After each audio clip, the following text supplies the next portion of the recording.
Blessed is the spot and the house and the place and the city and the heart and the refuge and the cave and the valley and the land and the sea and the island and the meadow where mention of God has been made, and his praise glorified.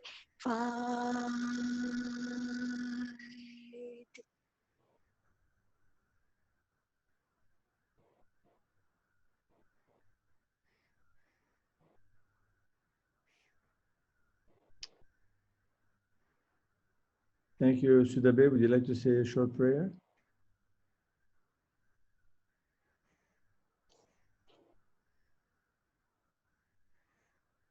One moment, please. No problem.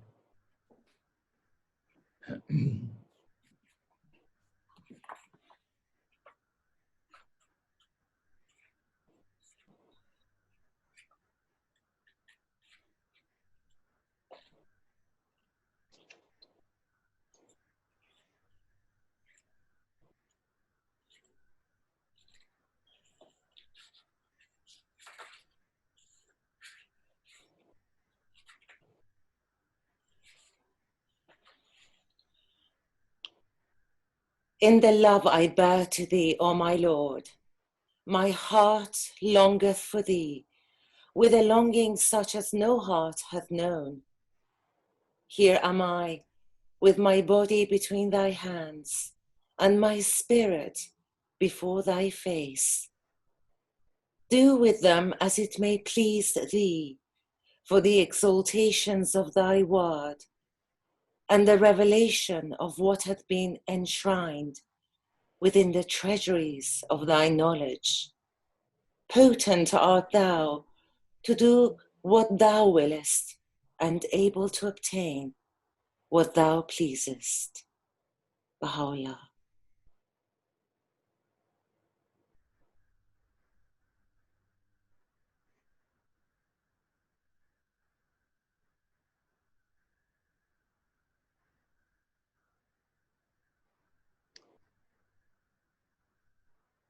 Thank you very much. All right. So,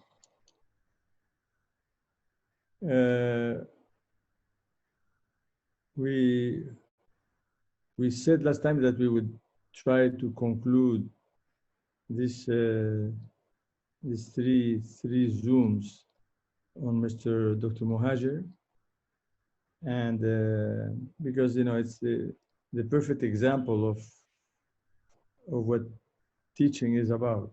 I mean, if there was an example of how to teach and the intensity of teaching and the devotion to teaching, he's probably one of the most astounding examples. Now, when you read, the only reason I know anything about Dr. Muhajir is because his wife, which was the daughter of Handel Furutan, wrote this 600-page book. And it's not very difficult to read. It's just that there's a lot of information. It's about close to 700 pages.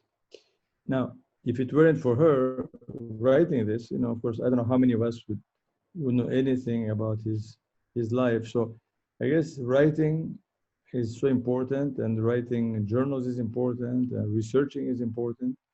And again, we are talking about a believer who devoted his life to teaching and who happened to have become a pioneer and then a knight of Baha'u'llah, and at the age of 34, hand of the cause of God. Now, so it is clear when one reads his life, and we only started, last time we just looked at the beginning when they left Iran for the islands.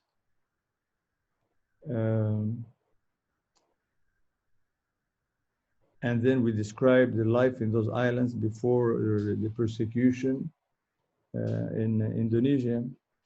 And when he was named hand of the cause of God and he had to leave.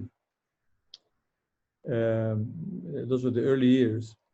The next 20 years is all his travels all over the world. And the family had to move from country to country to settle. I haven't followed exactly where they live, but I think they have lived on and off in different places, including, I think, the Philippines and India and the US towards the end, the very last few months of his life. And of course, she was in Germany when she gave birth to her daughter. So they had no permanent home. They moved, and he was gone, we can say, most of the time. Was just gone. So the theme of these 20 years that I cannot summarize because it would be impossible to summarize. You have to read the book. But 20 years of moving and teaching and inspiring friends and guiding institutions and working on behalf of the House of Justice. 20 years in I don't know how many countries. You know, just to give you an example, the last year, the year of his death, when you look at the index and how his wife sums up 1979, he died at the end of the year, 29th of December. He was in 56 countries, 56 countries. And he wasn't doing tourism, you know, he was going from city to city, village to village, capital to capital, 56 or 59, I don't know, I think 56, no, I counted 56. 56. And every other year from 19, whatever, when actually they summarized his travels and started in 19, close to 59, 58. I guess started in 57. Well, 57 was modest, was maybe 1, 2, 3, maybe 10, and then went to 20 and 30.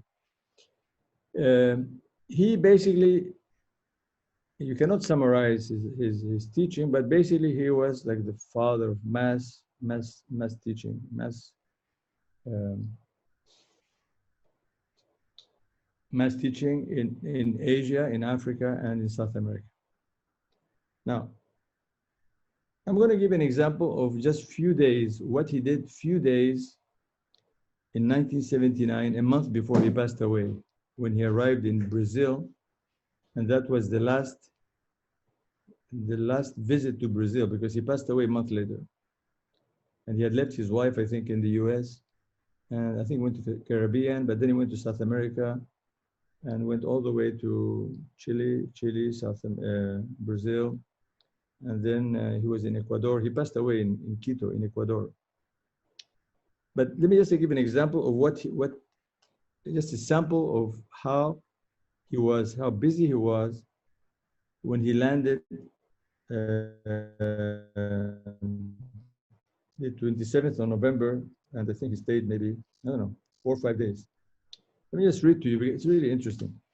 You know, remember that if we read the life of Dr. Muhajir, we know, I don't think any of us expects to be able to imitate him. You know, we are not going to become, at this point, Knights of Baha'u'llah. We are not going to become hands of the cause.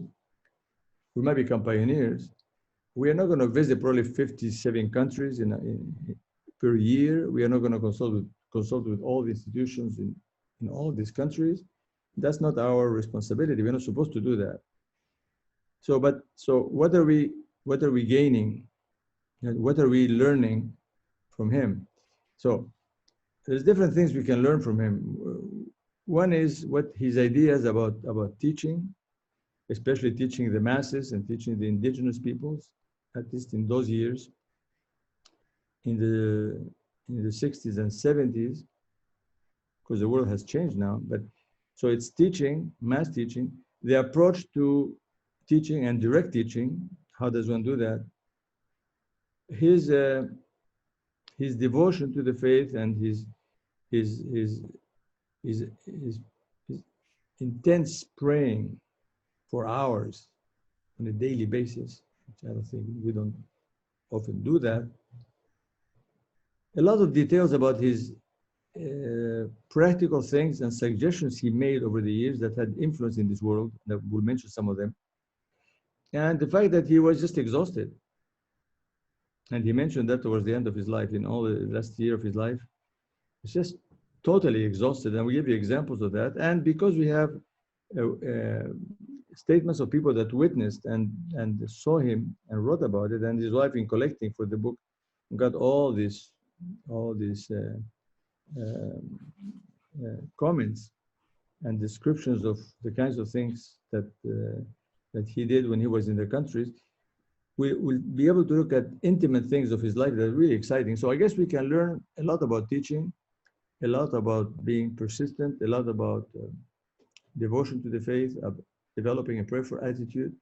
So even though we are not going to become major figures in this world, at least we'll pick up something that applies to us. So if you can, each one grab something, be wonderful. Now, I want to start by showing, besides the fact that we know that he spent like that whole year, 56 countries that he visited, and he was involved in guiding the institutions. I'll give an example of the kinds of things he did for 3 days.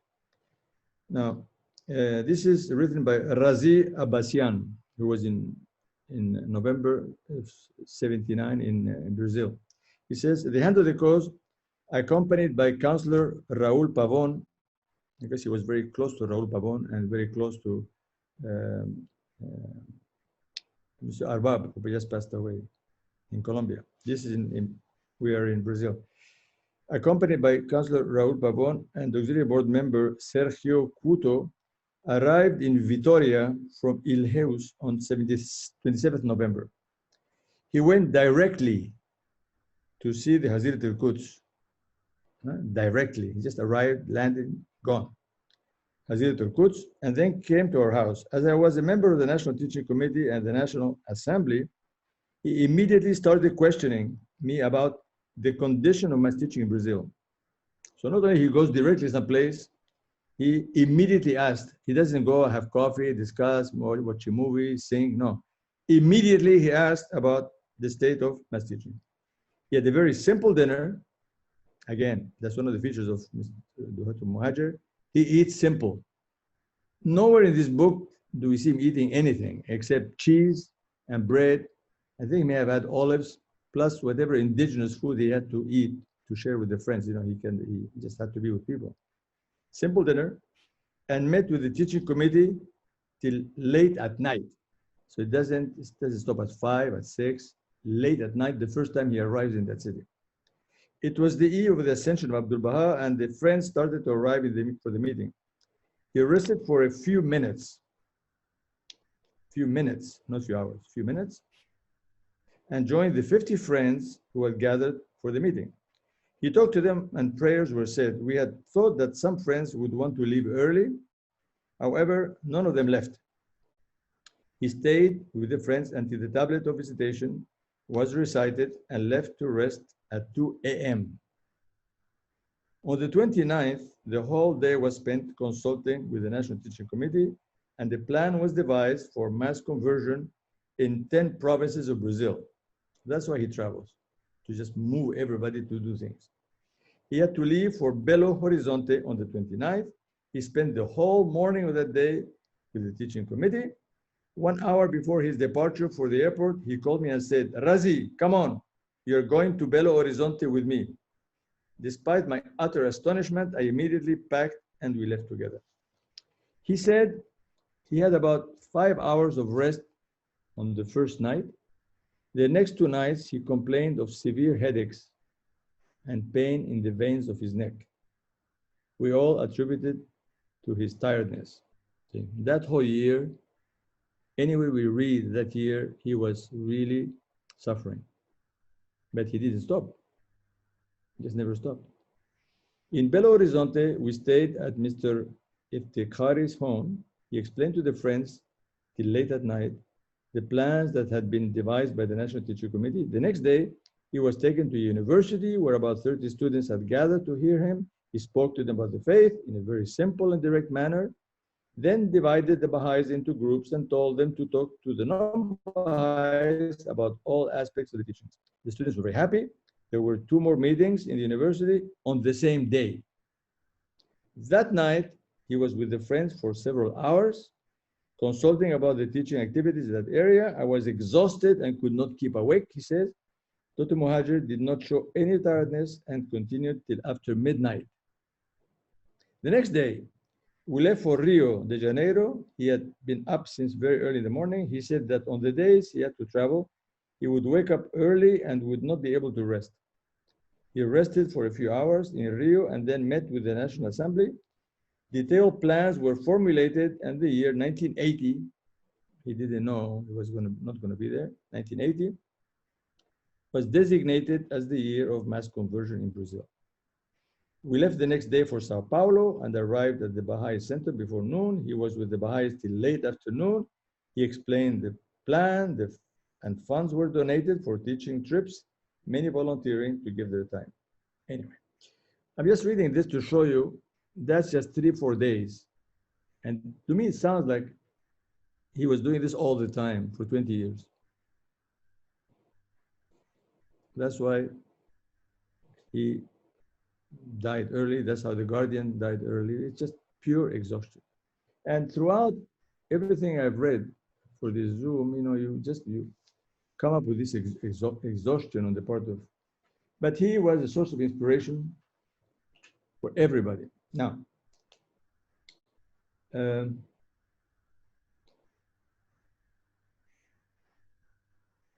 me come back to, excuse me, 543 now. He was giving advice to all the Baha'is about how you proceed in mass teaching. He was telling them that when he was in Chile and he was teaching among the Mapuche Indians,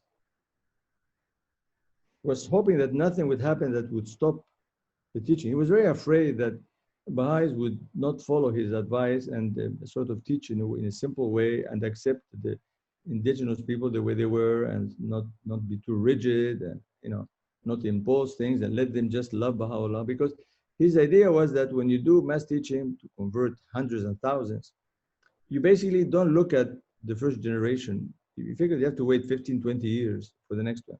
That's when you plant. When you plant, you don't expect to have the fruits and the trees, like the next week. You basically plant for the future.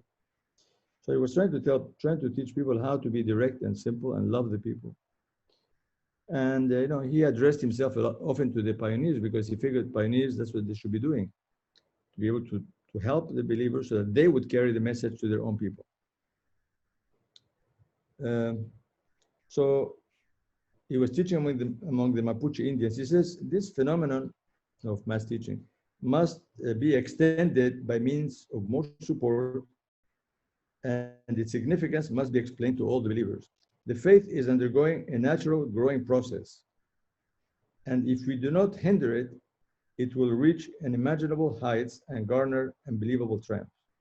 Mass conversion in Cautín province is the most significant victory in Chile. It has a very fragile balance. Any negative action or thought by an individual or an institution would well disturb this balance, and this great opportunity will slip through our fingers, maybe forever. To stop this process for whatever reason will be considered as a crime in the court of Baha'u'llah. So basically, in all the continents where he was,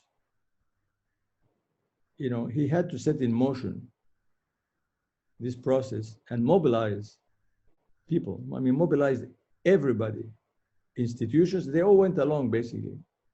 Some resistance, from people that would question whether the new believers really knew the faith, and it doesn't really matter.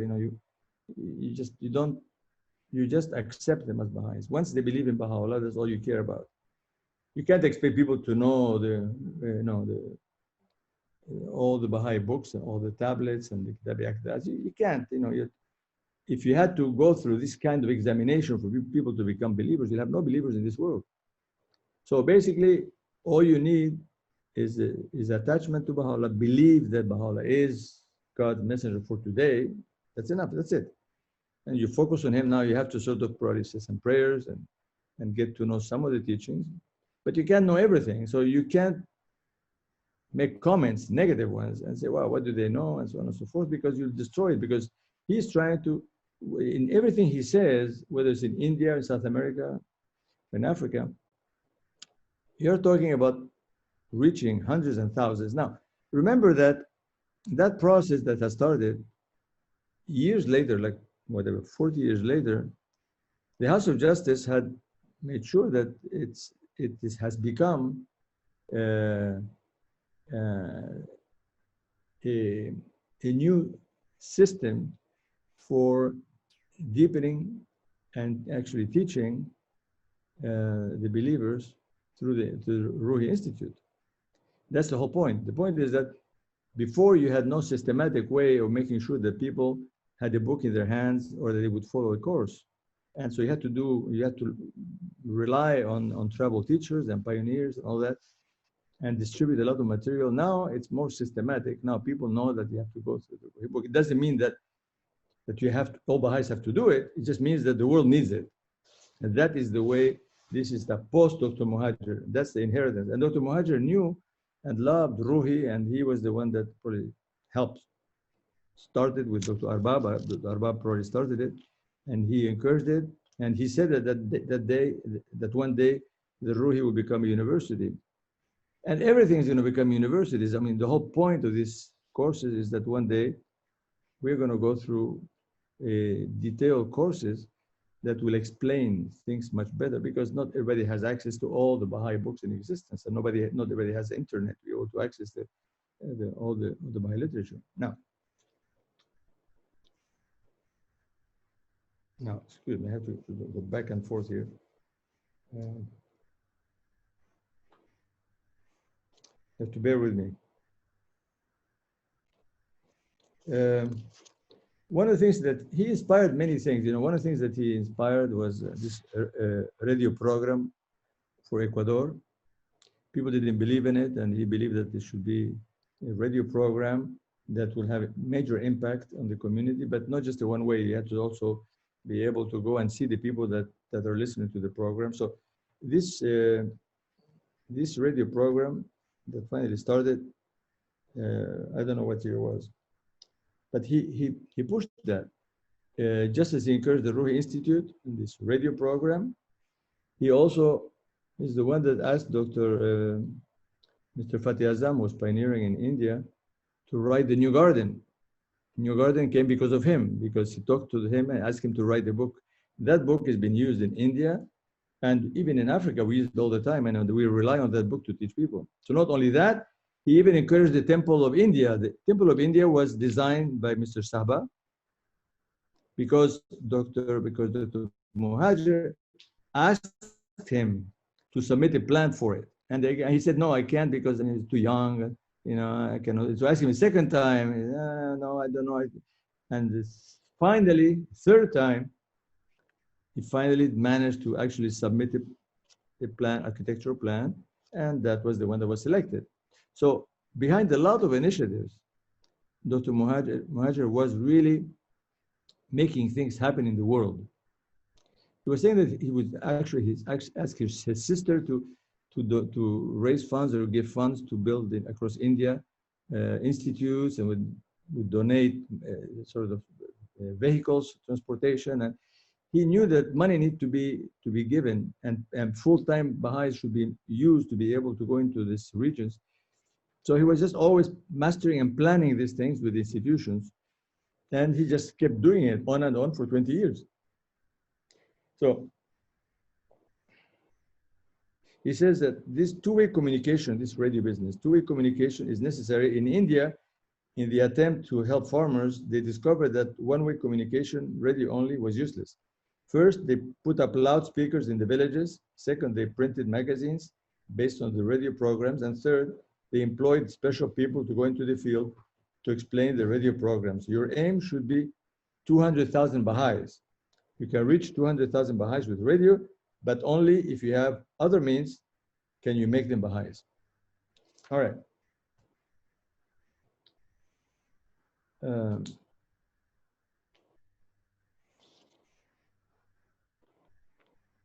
565, excuse me.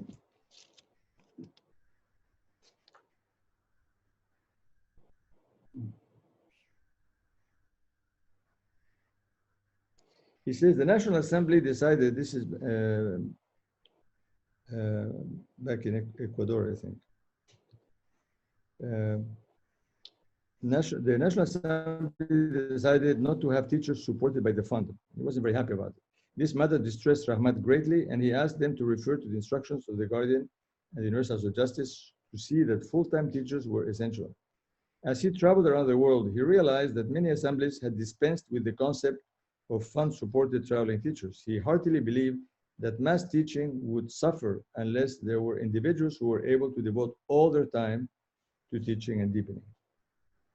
Although many national assemblies wanted to take this advice, the lack of money was a great hindrance, and in many mass conversion areas, the result was a decrease in the teaching momentum, which lasted for several years. In Ecuador, he reminded the friends that the 40,000 Baha'is had not come through the local assemblies, but through the work and devotion of the traveling teachers. He stressed that decisions attract resources, not the other way around. Plan how to teach and deepen 200,000 people. Conceive the formula. Help will come.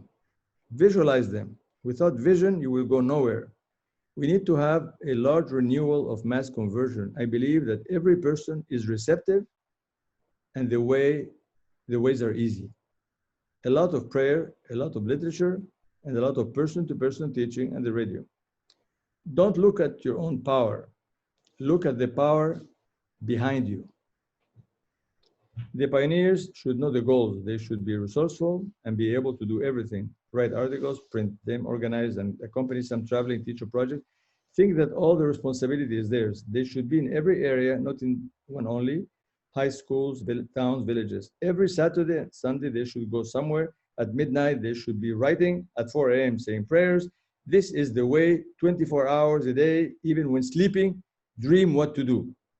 If all do this, the work will go fast. Every moment, have a new idea for teaching and put it into action.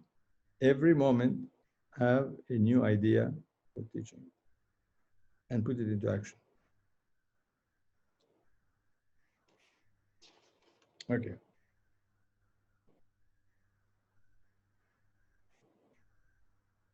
All right. So, you're going to have to bear with me because I've got so many notes in so many places, and I'm trying to cover as much as I can.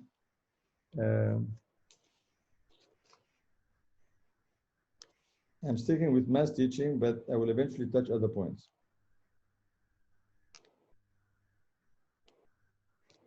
Now, still in 1979, which is the year I've been sort of gravitating towards, he was in Africa,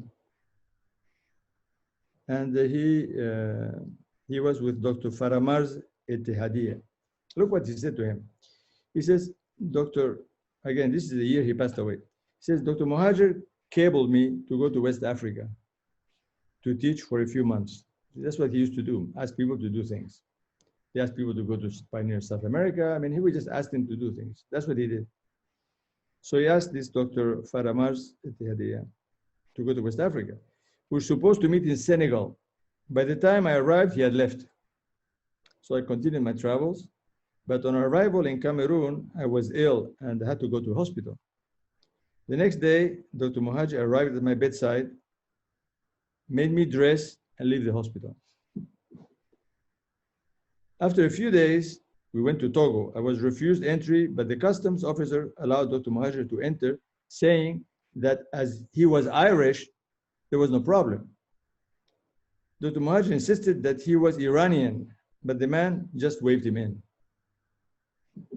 I had lost my suitcase and wanted to wait for it, but the Muhajir told me that his suitcase was also lost, but that he had told the airline simply to return it to London, and he did not consider it worth waiting for. In the end, we just went our separate ways. So we met again in South Africa. He was supposed to go to Namibia, but asked me to replace him. He said he was exhausted, and besides, he wanted to visit Hand of the Cause Olinga in Kampala. That's the year that Hand of the Cause of God Olinga died. He was killed that year. A month before, 3 months before, Dr. Muhajir passed away. So he wanted to go there. He couldn't go. And then we'll go back to London for his daughter's graduation. That was his plan. My protests were to no avail. He told me, if they ask you why you have come in my place, tell them you're better than nothing. Consider me as nothing. He brought his tea and sat with me on the steps of the Baha'i Center, encouraging me to continue my travels and to trust in God. He said, if I die now, I have no regrets. I have done all I could. With these words, he said farewell and left for Kenya. Now,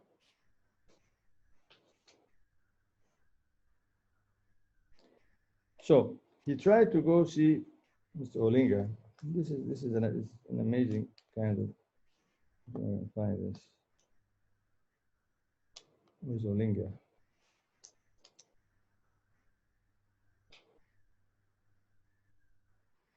He wrote to the House of Justice about the passing of Olinga. There's two places where they mentioned Olinga. He says, the news of the passing of Hadrat Olinga was so terrible and heartbreaking that it was impossible for me to believe and tolerate. I was so deeply grieved that it affected my nervous system. I have had severe backaches for the past few days.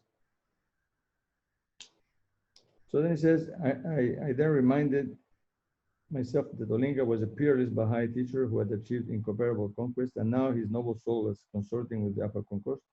The quality of his life surpassed its quantity, and he remained steadfast to his last day. Now, then he talks about him somewhere else, about Olinga. If I can find it. I didn't make a mistake in the writing, and I probably made a mistake. No, made a mistake. Sorry. I put the wrong number.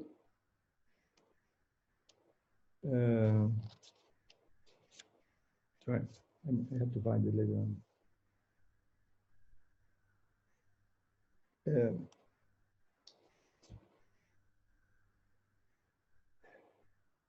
He was telling his wife about Olinga, and he says that he told her, he says, Rahmat told me, the wife speaks, that Olinga had once had a strange dream that he and Rahmat were standing together looking down on the earth beneath them. A strange dream that he and Rahmat, it's 1979, were standing together looking down on the earth beneath them. Flames were rising out of every corner, and they could hear screams. Olinga turned to Rahmat and said it was good that they were not in the carnage, and that they were the ones who had been spared. Rahmat believed this meant that he would soon join his departed friend in the upper kingdom and leave behind him the toils and troubles of this world. Little did I suspect that this intimation would prove correct so soon. This is just a few months before he passed away.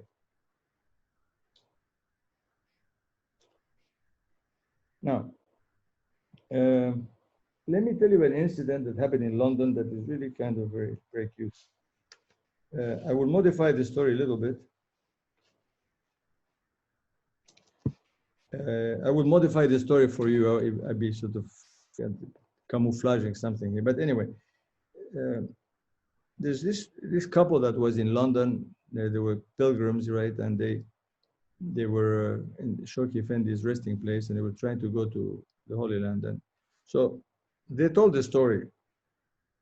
They told the story, I think, once they arrived in Haifa. And they said that they were telling the friends gathered there, and they would modify the story for this. They says, something very unusual happened to us in London. A man wearing an old raincoat approached us at the Guardian's resting place, offered us his umbrella, and asked if he could chant prayers for us. So he chanted the prayers and insisted on taking us to lunch at a small cafe. I became suspicious when he did not have anything himself, not even a cup of tea. He just sat with him. He asked us where we were headed, and reluctantly I told him we were going to the Holy Land. He asked to see our passports. I looked at my wife and we decided it was better not to refuse. He then said our visas had expired and immediately put us in a taxi and took us to the Israeli embassy. I told my wife that this man, didn't look like whoever he said he was, so they were suspicious. And, he was wearing this old raincoat, so they just didn't trust him very much. But anyway, he was helping them, so they followed along. And so he took our passports, and we had no choice but to do what he asked. The man at the embassy told us to return at 3 o'clock, and so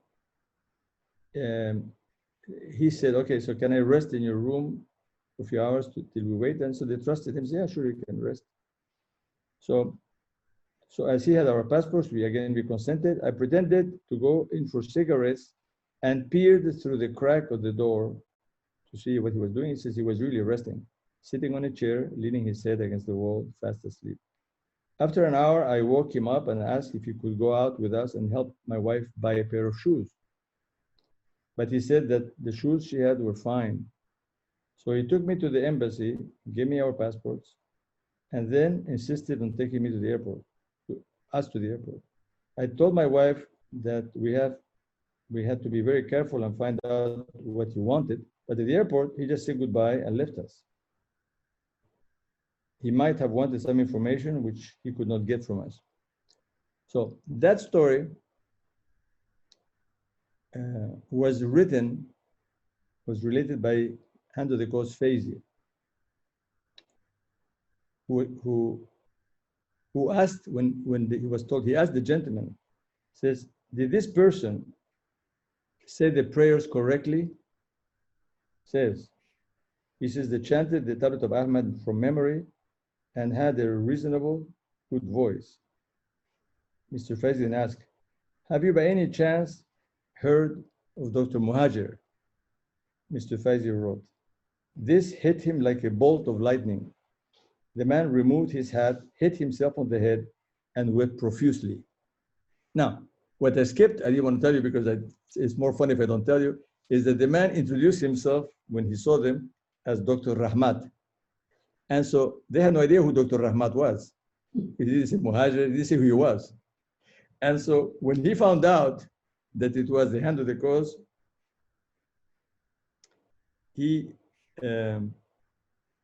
Faizi, who sent the story to Dr. Muhajir's wife in an envelope, he contained a letter from this man who wrote the following. He says, Hand of the Coast of God, Dr. Muhajir, may my life be a sacrifice for you. Please forgive me. Forgive us for not realizing who you were. I can't bear to think that on top of everything, I asked you to come with us to buy shoes for my wife.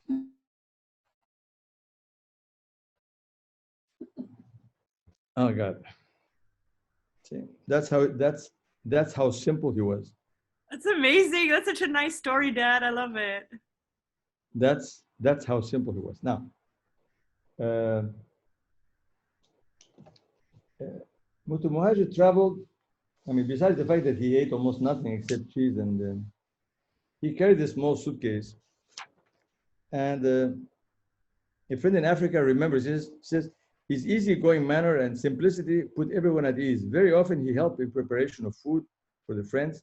Once I caught him washing his clothes and begged him to let me do it. When they were rinsed, he just hung them on a hanger and said they did not need to be ironed. He had a small suitcase with just the bare necessities. He had only one pair of shoes, which were maroon in color. One of the pioneers, in his zeal to clean them, had polished them black, as he did not have maroon polish. Dr. Muhajir just laughed and joked about the sudden transformation of his shoes. Whatever was always cut off in the morning, Dr. Muhajir water was always cut off in the morning. The Muhajir would get up at midnight and fill the buckets and pots and pans so we all could use the water the next day. This is a physician and the hand of the cause of God. The friends would just swarm to meet and spend time with him. He joked and laughed and ordered food for them and was truly a most genial host. When I wanted to offer him the best food on the table, he would say, he's probably a lady, you better give it to your American husband. You have waited for him a long time. You don't want him to leave you.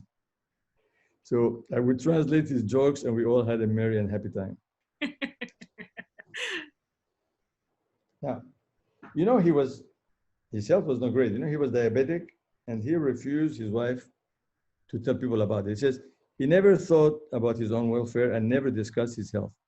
Whenever I fussed over him or worried about the effects of his diabetes, he just laughed it off and claimed that he had a strong constitution that nothing could erode. Malaria and the rigors of constant travel had taken their toll on him, but he never wanted to rest. Whenever a tooth required a lengthy course of treatment, he would simply ask the dentist to extract it. He said that he did not have time to spend on root canals and dental bridges. Our Baha'i dentist in New York, who zealously wished to work on Rahmat's teeth, abandoned his quest when he realized that he had only 2 days to accomplish his task.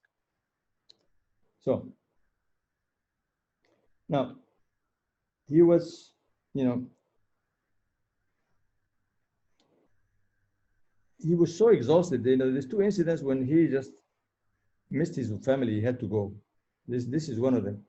In Miami, Farzin Davachi, his nephew, I told you that Farzin Davachi was a pioneer in Kinshasa, so we knew the family well. So in Miami, his nephew, Dr. Davachi, had taken him to see the famous musical film, The Sound of Music. He remembers Rahmat weeping throughout the movie. On return to the hotel, his weeping continued uncontrollably. Suddenly, he told Farzin to help him pack his suitcases to take him to the airport. He was scheduled to go to Canada, but he said he couldn't take any more. He was going home to his family. The next day, he was back in New Delhi with Jizu, his daughter, much to our surprise and delight. He would do that once in a while. There was another incident where he had to fly and went to the airport. And I just wish I could find exactly what he said. Yeah.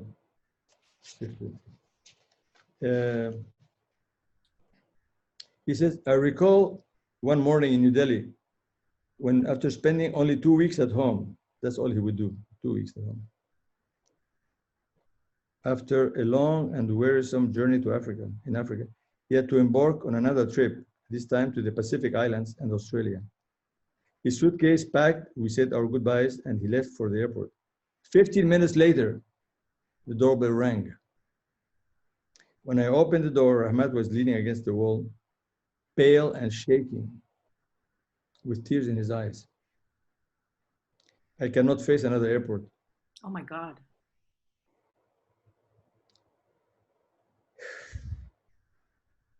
And another flight. It took him 2 weeks of care and rest before he could continue. He wore himself to death. Just as simple as that. There's no explanation. See, that's why I'm saying we cannot do that kind of stuff. I mean, we are not in the position to actually travel and being asked by people to go and speak because we don't have that kind of responsibility, that kind of rank, that kind of knowledge. But he had it, and he served that way. He interpreted his role. He's the hand of the cause. Not all the hands travel like he did. None of them, I don't think they did. Martha They Ruth served. traveled. Yeah, Martha Ruth, yeah, but I mean, yeah, that's correct. But she was not doing mass teaching, or she was talking to the major queens and kings and presidents. She was at that level. He wanted to convert the whole world, the masses, or mobilize the Baha'is to reach the masses, because the idea is that this faith is about saving humanity, and Baal is expecting, if we had followed if we had followed the guidance, the world would have been Baha'i by 1960. Entirely, if each one had taught one, just do the mathematics. But we didn't. So he took it on himself to do the maximum he could. He figured he cannot just teach one a year himself. I mean, hand to the cause can't do that. They have to go and make sure that everybody goes and teaches 200,000. India, when he started, was small. Later became 1 million Baha'is in India. It doesn't happen in France or in Germany or Ireland, but it happened in India. It probably happened in Zaire, it happened in South America, you know. So that's where it is. Now, so bear with me till I find. Now, he relied always on, prayer was one of the most important things in his life. His reliance on prayer. Now, Rahmat's most outstanding characteristics, this is why speaking, was reliance on prayer. It constituted a great part of his daily life. He did not just go through the routine of saying his obligatory prayers and perhaps a few additional prayers. He prayed for hours each day, every day throughout his life. That's what he did. He prayed for everything and everybody except himself. He truly believed that all were in danger of failing spiritual tests, no matter their title or role in the cause. So he copied one of the tablets of visitation. He would copy that everywhere in his books. Oh Lord, my God, give me thy grace to serve thy loved ones. Strengthen me, my servitude to thee, illumine my brow with the light of adoration. Help me to be selfless at the heavenly entrance of the door. Give me to drink from the chalice of selflessness. Make me as dust. That's the one he kept and copied it and copied it and copied it. So people tell of incidents where they saw him praying like for hours. He says, so this is somebody, I guess, I don't know where, in what part of the world. So I guess one day when I was getting him from his hotel in Manila, he said that he had just finished saying, say God sufficeth all things above all things, 314 times. No wonder he brought so much power when he came to visit. When he was in Ivory Coast, I went to his hotel room to take him to the National Assembly meeting. I knocked on the door several times, and as there was no answer, I just entered the room. He was sitting on the floor in a corner of the room, facing the Qibla. He was so engrossed in his prayers that he did not notice my entrance. He continued chanting for about 45 minutes. I sat quietly listening to him. I have never in my life seen anyone say prayer in this manner. His eyes were closed, and he was imploring Baha'u'llah for whatever it was he was asking him. His prayers were in Persian and Arabic, and all from memory. When he finished praying, he realized I was there and apologized for not noticing me. All right. So his reliance on the power of prayer, she said, his wife says, was absolute for whatever reason. When he was in the Holy Land for a while, he would rise at dawn and go to the shrines. The custodians of the shrine of Allah recall seeing him very early in the morning before they had started to clean the shrine, kneeling on the gravel outside the tomb of Baha'u'llah, deep in prayer. Often he would refuse to go inside so as to not disturb the work. Once before a meeting, he had gone to the shrine of Abdul Baha. I was getting late and I worried, went to look for him. I found him curled in a corner in his raincoat, fast asleep. I woke him and saw that his eyes were bloodshot with swollen eyelids. He had cried so much that he had become exhausted and fallen asleep. I never found out what he was so sad about.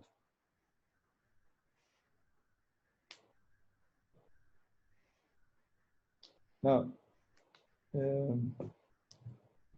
just how to be remembered. He told people that he doesn't want to be remembered as the hand of the cause. He says he skewed all accolades. Had he been present to hear such fulsome praise from his friends, he certainly would have been embarrassed. He was not conscious of his sacrifice. He was just doing what he loved to do. He did not believe that he was giving up anything in the path of God. A few days before his passing, he told the friends in Quito, Ecuador, that's where he passed away, that the mantle of hand of the cause of God had been bestowed on him and deservedly by the grace of the beloved guardian. Knighthood in the service of the faith had been the result of his obedience to the guardian. So if he was remembered at all, he would like to be it to be as the night of Baha'u'llah.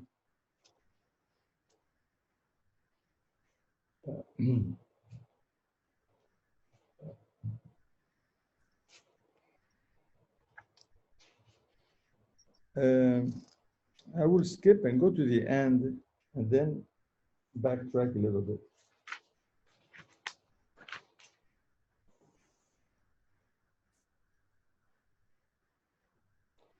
Let me just backtrack to the. It's kind of it's a sad part of the book, not just the last. Excuse me. Where is it? Where is it? Where is it?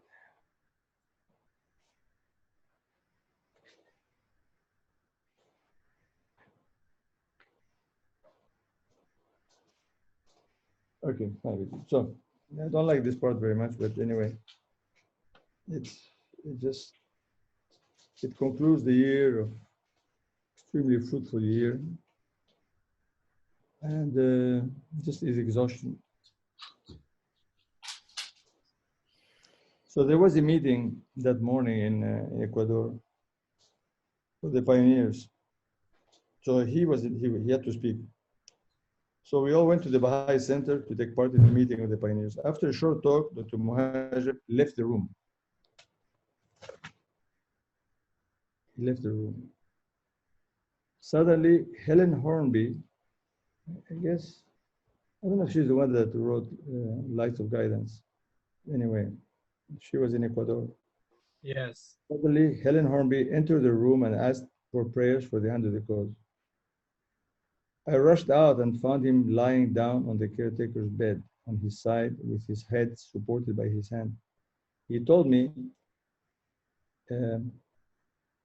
he had sharp pains in his heart and neck. Now, this was written by Masoud Khamsi. I think he was with him. He was with him the very last minute. He told me he had sharp pains in his heart and neck and asked me to rub his neck while he rubbed his heart. I insisted on calling a doctor, but he refused so as not to alarm the friends. And as it was Saturday, we thought it better to take him to a nearby clinic. We walked quietly past the friends who were now gathered in the yard, got into the car, and Charles drove us to the clinic Americana Adventista. The doctor asked Rahmat about his condition and his specialty. He's a doctor. So he laughed, but did not answer. The doctor was preparing an injection and was rather anxious as he knew he was dealing with an important personage. Rahmat patted him on the back and said, "Don't be afraid. Death is nothing to be afraid of." He himself adjusted the oxygen machine and inhaled some oxygen, which he did not seem to help.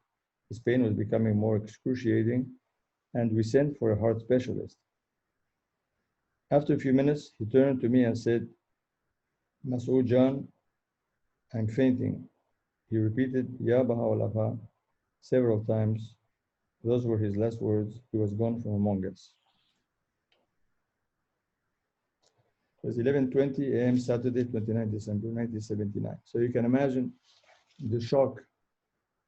I mean, we can remember when the Guardian passed away, how there was a shock worldwide. This is the hand of the cause that was loved by all these continents.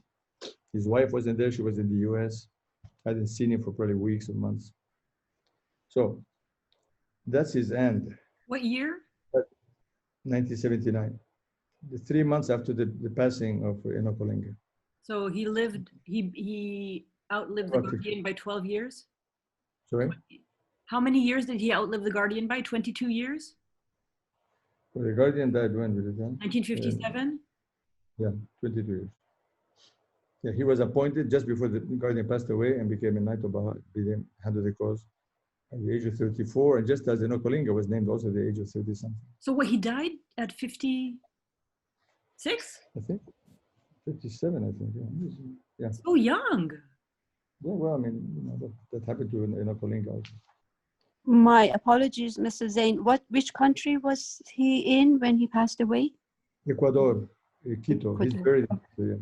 Wasn't one of the last things he did in his life right before passing away was send the Lights of Guidance for publication to India?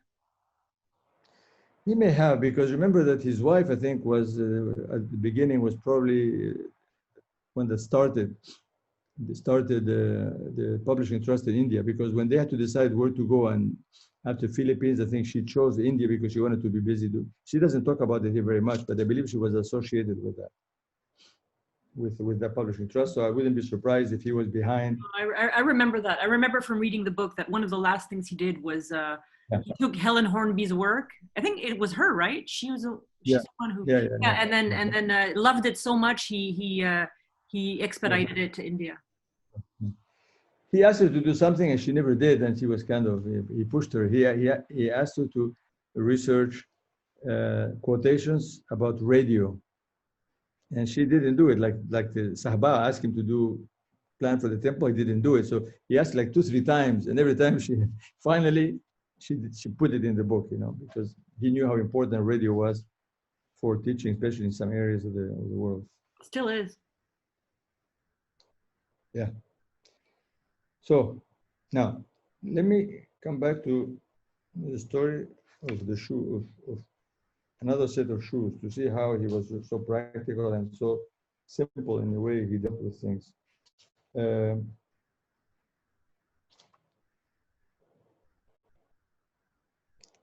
Ola Pavlovska was a Baha'i pioneer in Zaire. I got to see her, went to her house actually in Kivu.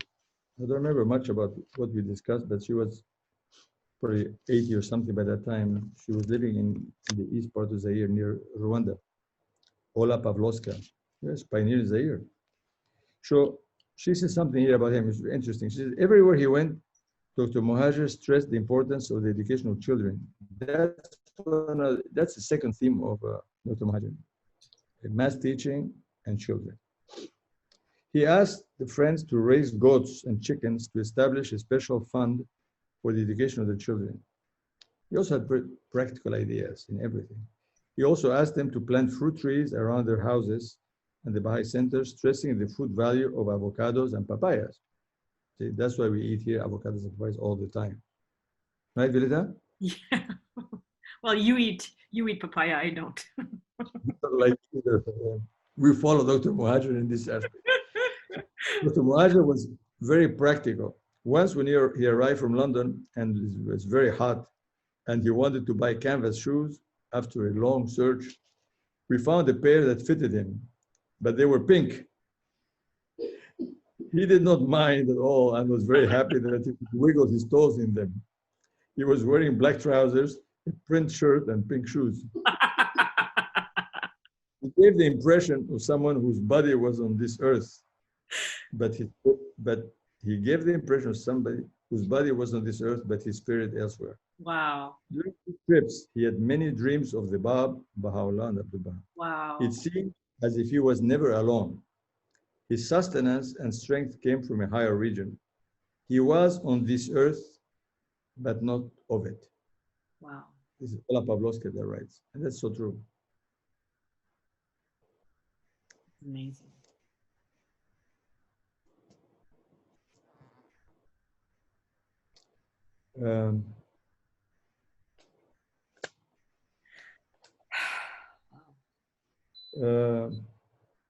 Anyway, so he was encouraging Baha'is, and you know, you're talking about 20 years of advice and everything that he has said. I mean, you have to read the book to pick up on this. But again, you have to adapt to our own lives. You know, we are not going to be probably going to, unless we decide tomorrow morning to pack and go to the jungle or go to the Amazon or Zaire. I mean, we are going to be living where we are living.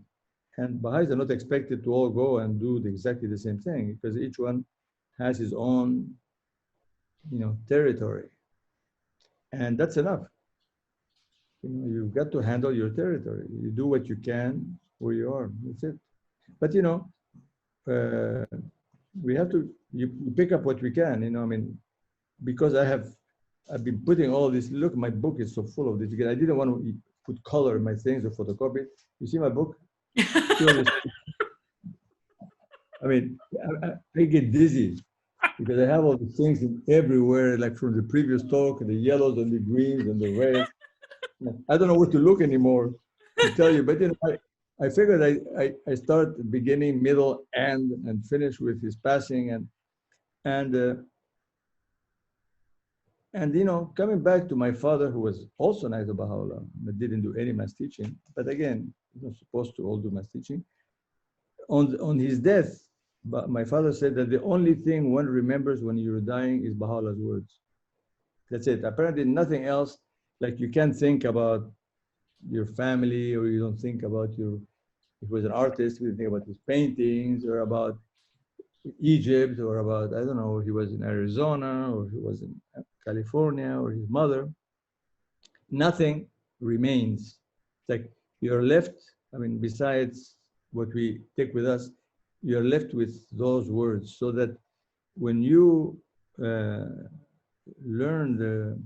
the language of revelation in English or French or Arabic, look at Vireta is picking up now prayers in Arabic, because she feels that, she was telling me, she feels that because she's saying in the original language, there's an influence in her soul. So we need to remember that that's an investment we have to make, all of us, because we don't know, this business of death is very funny, it never comes by appointment, it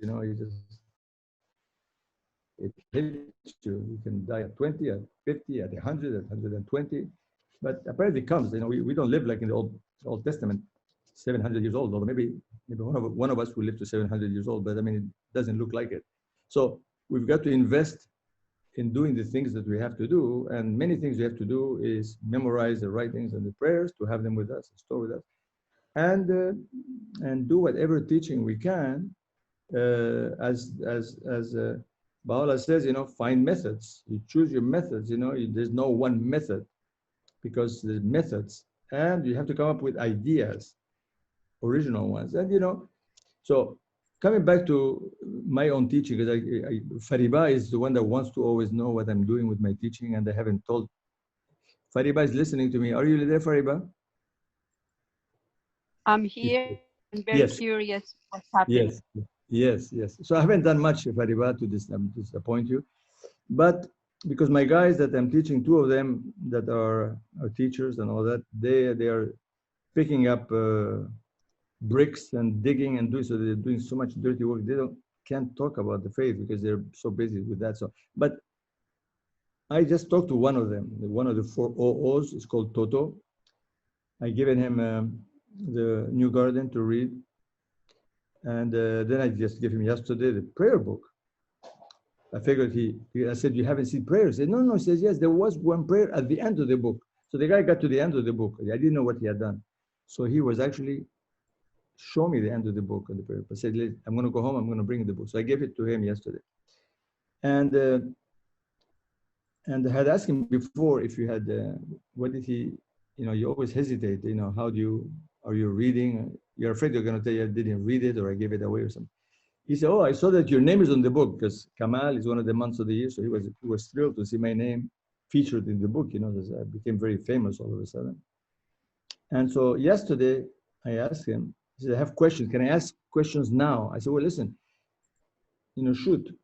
And so he had written in a notebook a whole bunch of questions, Now, I was going to be able to photograph them and share them with you, because it's interesting how people think. But I didn't really, because we were standing in where we are building, and it's all this sand and cement and bricks, and it's just a mess. And it was late in the afternoon. So I said, shoot, give me something. So he wanted to know basic stuff, This Baha'u'llah, who's Baha'u'llah? And Abdul Baha, who's Abdul Baha? Okay, he's very confused, it's just two people. I tried to explain a little bit who they were. And then he said, give me, the day before he said, how do you become Baha'i already? We started at the end. How do you become Baha'i? I said, okay, you have to read and we'll discuss it. It's fine. It's not that complicated. You just have to recognize Baha'u'llah. That's it. And so he said, I read about politics. You're not supposed to do politics. So I had to explain this business of politics. I think this is the politics of God. We don't take parties because parties are, fighting each other. So we try to be just in the one party, it's just one. So, and I explained that. And he said, well, Baha'u'llah went through a lot of suffering. He just read about it and was kind of a bit distressed by that. So there were more questions, you know, so I guess he maybe has 50 questions. So when I get to those, when I get to get his notebook, I'll share with you the thinking, because it's very interesting in people that not only have questions, but they actually take the time to write them down. Fascinating. So anyway, you can't judge by somebody's face or attitude how his heart, you know, he feels or doesn't feel, you know. You're always afraid when you're teaching they're Protestants, because my experiences with Catholics, they accept more easily the faith. Protestants tend to be not that, I mean, I cannot say receptive. It just seems like they have more questions, you know, you can't convince them that easily, but maybe I'm wrong. But anyway, so I asked him, did you talk to your wife? I'm just curious. He said, no. So he doesn't want to even bring it up yet because he wants to do his own digging right now. So by next week, Fariba, I may have more news for you. Right now, I don't have any more news. And you figure, you know, sometimes in life just say hi to him for me, please.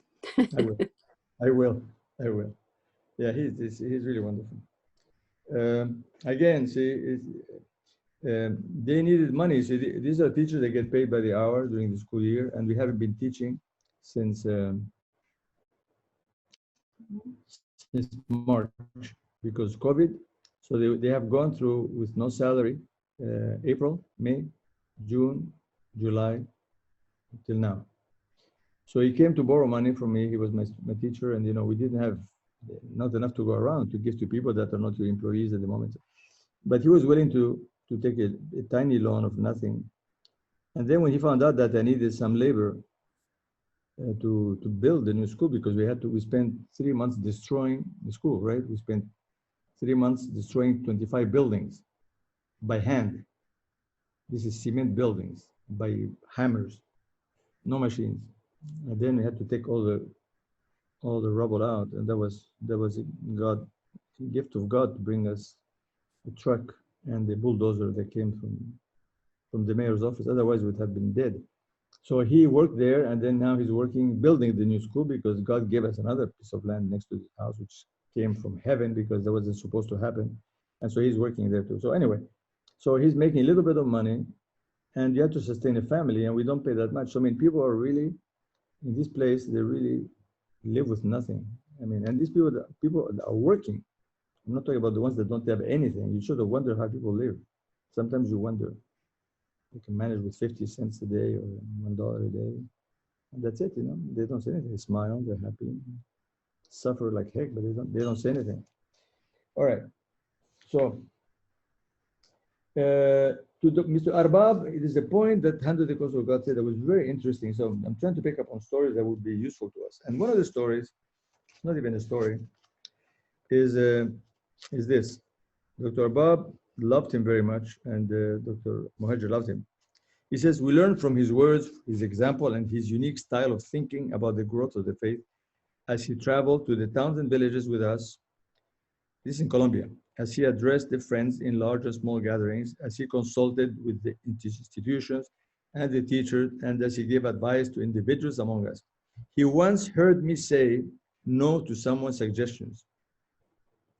And he told me that he wished I would never say no to anyone for the rest of my life. Now that, you can take that and take it home and treasure it. Never say no to anybody. Just find a way of encouraging somebody, you know, finding a way to help the person, you know, advance with his idea or, you know, modify it.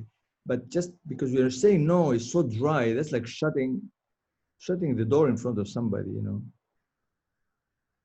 He once heard me say no. He wasn't even, he was there and once heard me, and this is, Arbab is a member of the House of Justice. He was, at the time was a counselor probably.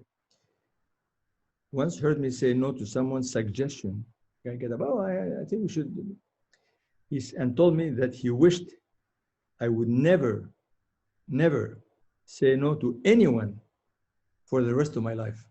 And you can bet your life that Qas Arbab never said no to anybody ever again. Unless somebody came to him and says, listen, give me, you know, I don't know, give me $1 million right now or I shoot you. I don't know, maybe he gave him the money.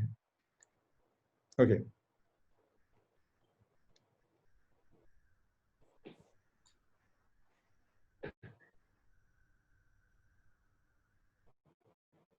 Then, sorry, teaching, because they were teaching now, this is like experimental teaching in the village. And they said, look for some positive aspect of everyone's ideas, what's his advice, and build on it.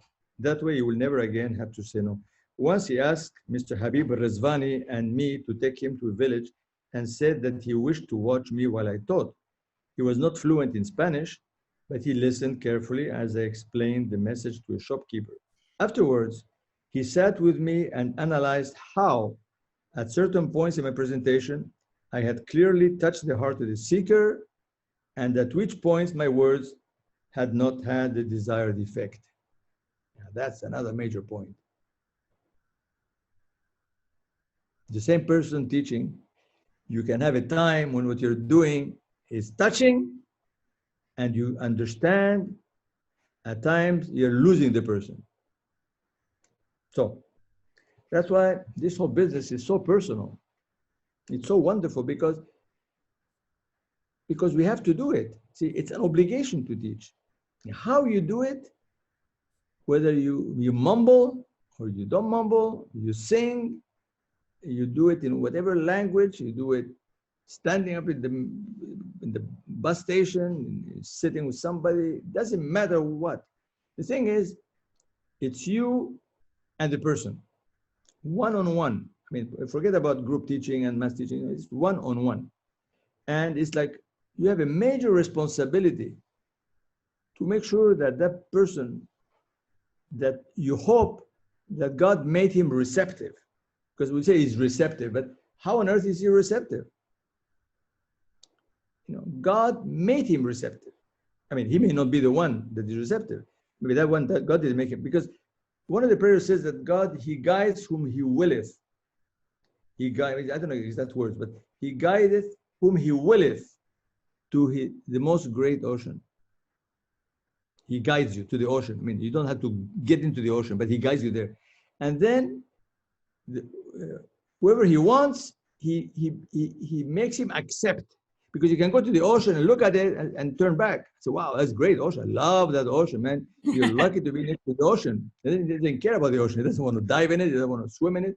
And then the other one just jump in it, right? This is the same thing with the garden. You go to the garden, you look at it, and you go, or you go and you tend the garden. So the point is that when you're dealing with a person, nobody's watching you.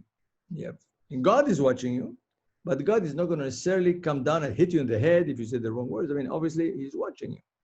You're going to do right or wrong. He's still watching you. He's recording it up there.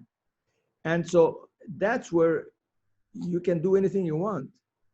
And that's, you learn by trial and error, Just have to enjoy it, because the worst thing would be that you think it's a painful experience or you're embarrassed. But it's much easier to teach if you have taught yourself. That's the whole story about teaching, that if you have read 314 times the prayers of the Bab, which you probably, I haven't done it. I don't know who else has done it except Dr. Muhajir.